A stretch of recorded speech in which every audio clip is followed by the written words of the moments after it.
मणिलाल पाटीदार की संपत्ति कुर्क करने की तैयारी चल रही है। बता दें कि कई मौकों के बावजूद एसआईटी के सामने वो हाजिर नहीं हुए।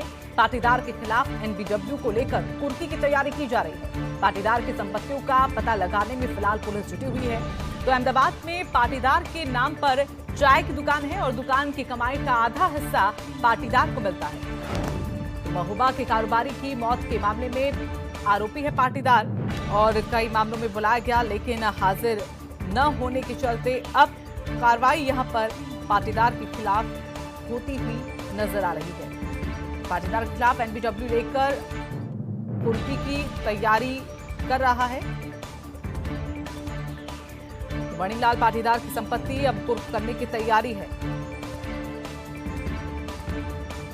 जो भी संपत्तियां हैं पाटीदार की, उसको पता लगाने में पुलिस जुटी हुई है, जिसमें जानकारी ये भी मिली है कि अहमदाबाद में पाटीदार के नाम पर एक चाय की दुकान है और दुकान की जो कमाई का हिस्सा है, आधा हिस्सा वो पाटीदार को मिलता है।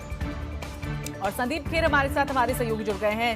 संदीप, आखिरकार इस कार्रवाई को अंजाम दिया जा रहा है, क्या सिर्फ अहमदाबाद है उसको लेकर ही जानकारी की चाय की एक दुकान जिसको लेकर ये जानकारी मिली है एनबीडब्ल्यू को, ऐसे में कुछ और भी जानकारियां संपत्तियों को लेकर मिल पाई हो?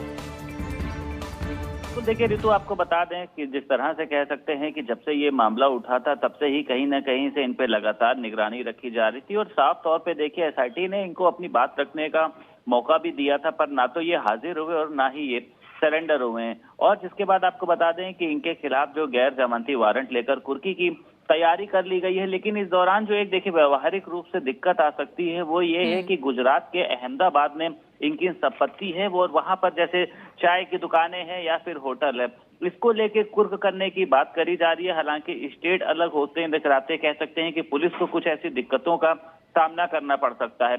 वहीं आपको बता दें कि इसमें 82 का नोटिस देने के बावजूद भी अगर ये हाजिर नहीं हुए तो पूरी तरह की इस तैयारी को एक कह सकते हैं रूप दिया जाएगा।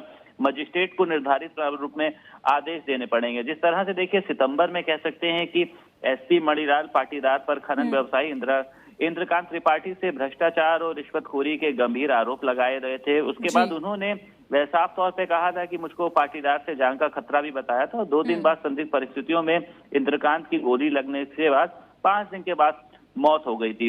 वहीं पर एसआईटी की जांच में जो एसपी की भूमिका है वो संदिग्ध पाई गई थी और जिसके बाद से पाटीदार जो है वो लगातार फरार चल रहे थे। उसमें यह है कि इसको एक बड़ी कार्यवाही के रूप में देखा जा रहा है कि उनकी संपत्ति को कुर्क करने की तैयारी करी जा रही है। ऋतु, चले, धन्यवाद आपका संदीप हमारे साथ जुड़ने के लिए।